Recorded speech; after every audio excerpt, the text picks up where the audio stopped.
There's a procession coming. You, along with all your neighbors, run to meet it. First are a handful of dancers and musicians, waving fans or playing handheld drums, wooden flutes, and ringing bells. They're all wearing fox masks with long red, blue, or white hair, whiskers of the same color. The fox, or kitsune, is the god Inari and the patron of the Yoshiwara district and the women who live and work there. Next come the watchmen, called kanabohiki, who carry long metal canes with rings fastened on top.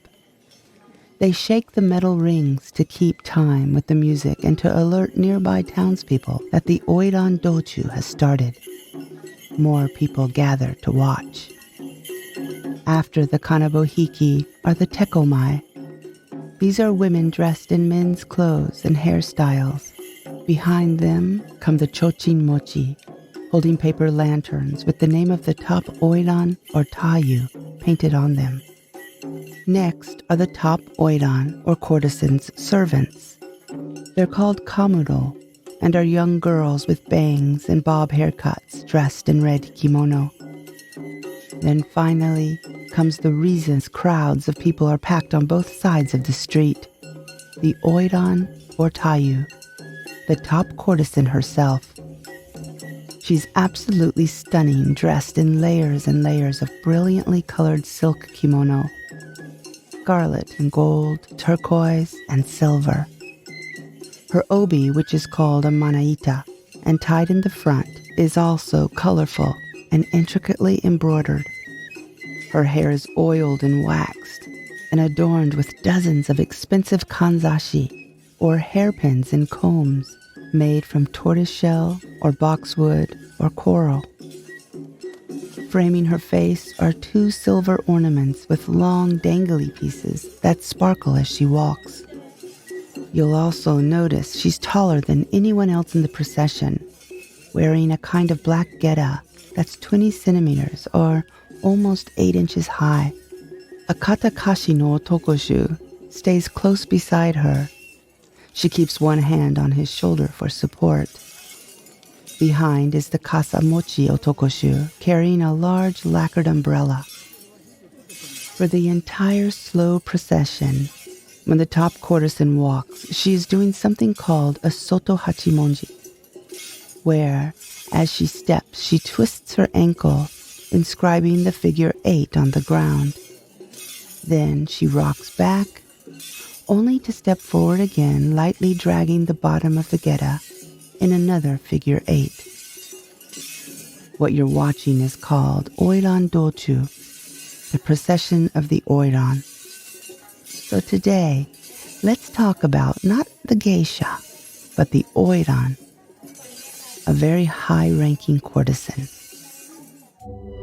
Uncanny Japan is author me, Teresa Matsura, exploring all that is weird from old Japan. Strange superstitions and old wives' tales, cultural oddities and interesting language quirks. These are little treasures I dig up while doing research for my writing, and I want to share them with you here on Uncanny Japan. I hope you like the show. Hey everyone. I hope you're all well. I'm doing very fine, and I've got no new news. So let's just get started. True story. Every single time I start researching a topic for the show, I find myself going down rabbit holes. So many rabbit holes. To give you an example, for today's episode, I learned the word baidoku in Japanese. Plum poison. What a romantic way to say syphilis. Then that took me to rinbyo.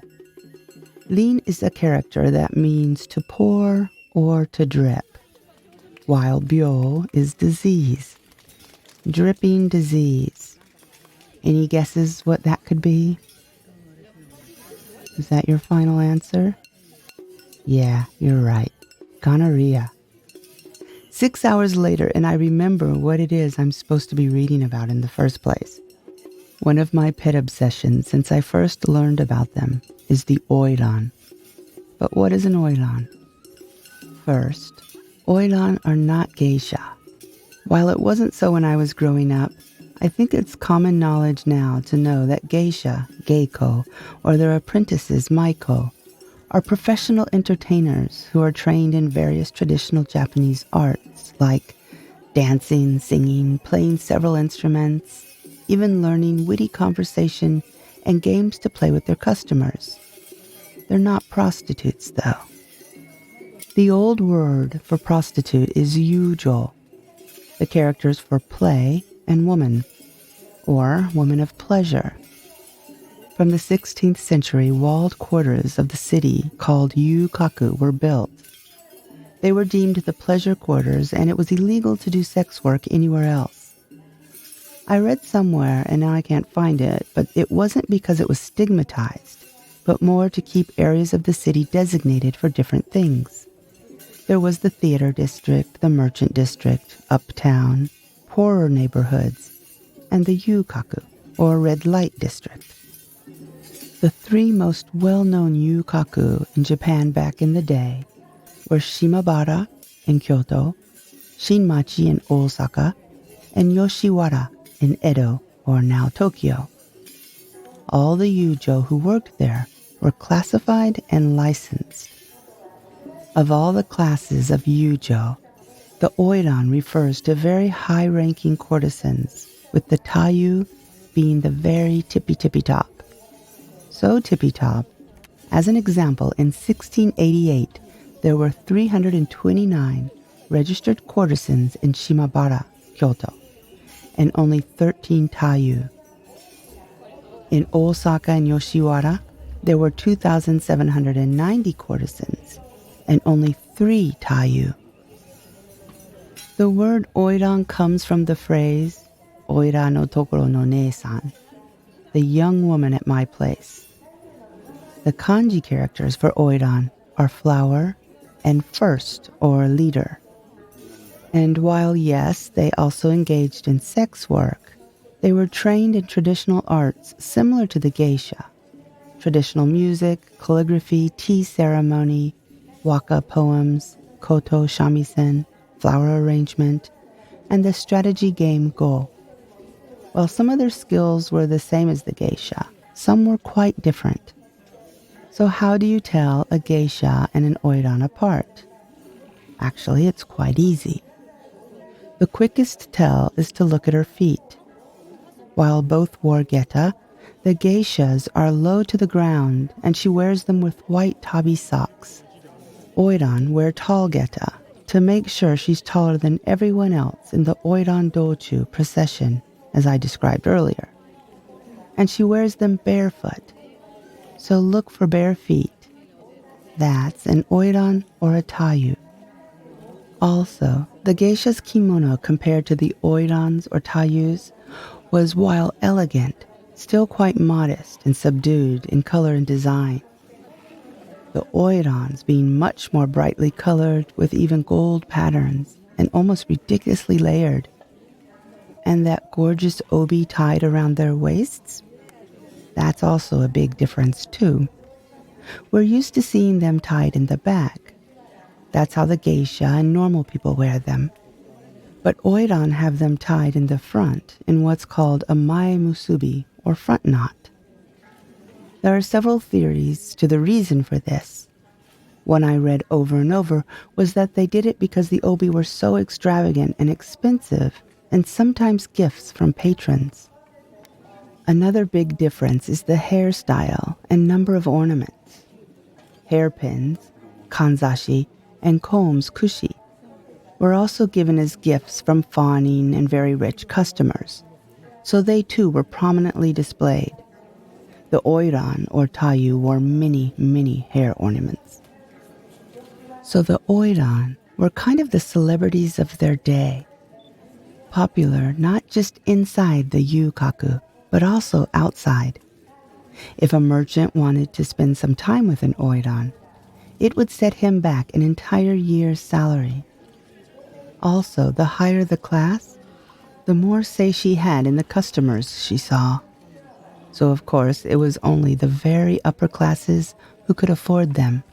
They were even sometimes called keisei, or castle topplers, because they were so intelligent and clever and charming that they could steal the hearts of the upper class men and basically get them to do whatever they wanted. There are some kabuki plays that have this as their theme. They were popular and known for their beauty, and I've read it again and again, but they were kind of like the pinup girls of the Edo era. Quite a few of the bijinga, pictures of beautiful women, ukiyo-e prints, made in that time were of Oiran. For example, Kitagawa Utamaro very often depicted these women in his woodblock prints. Nowadays, you can find a reenactment of the Oiran dochu once a year in Asakusa, Tokyo, as well as other places. There are photography studios where you can pay to have your photo taken wearing some of the amazing Oiran costumes. You get the makeup, hair, even your nails, and color contact rental. Now, that's the good.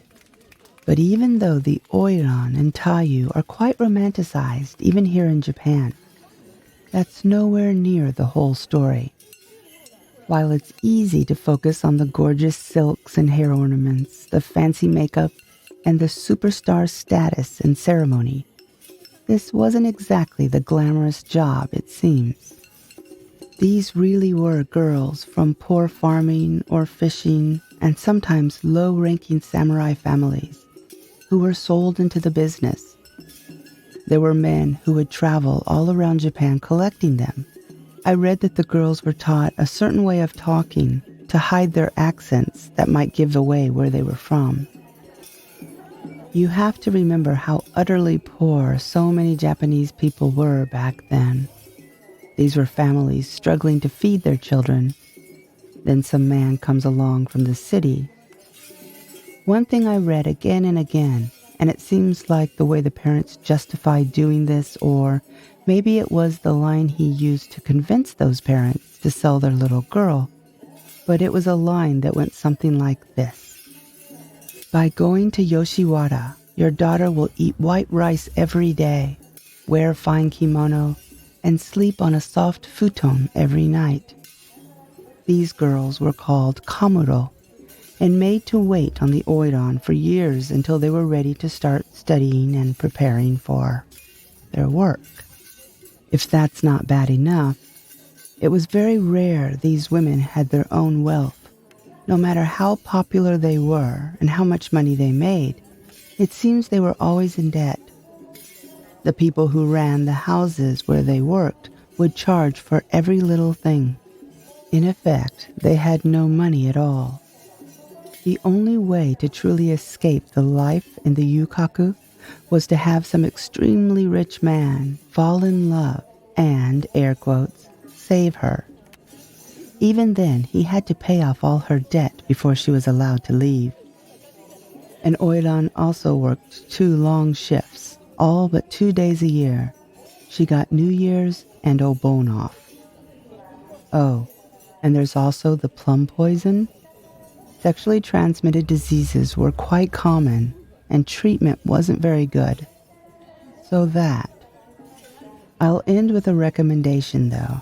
If you haven't already seen it, the 2007 movie Sakuran, starring Anna Tsuchiya, is really fun. It was the first movie by photographer Mika Ninagawa, so some gorgeous shots and colors. Sheena Ringo does the soundtrack, and she is amazing in everything she does. If you want to get goosebumps right now, go watch Anna Tsuchiya's Oiran dochu scene on YouTube. It's when she finally gets made top courtesan, and she does the Soto Hachimonji walk. It's really cool. So that's all for today. Thank you so much for listening. Please stay safe and well. Patrons, thank you so much, and I adore you. I will talk to you all again in 2 weeks. Bye-bye. You've just reached the end of another episode of Uncanny Japan. Perhaps you'd like more. A monthly folktale translated and retold by me, the occasional binaurally mic'd soundscape like the ones you hear on this show, or recipes, behind the curtain episodes, homemade postcards, and more. If you're interested in that or supporting the show in any way, please search for Uncanny Japan and Patreon. We've got a wonderful group over there. Thank you again for listening, supporting, reviewing, and telling your friends about the show. My name is Teresa Matsura, and I will talk to you again soon.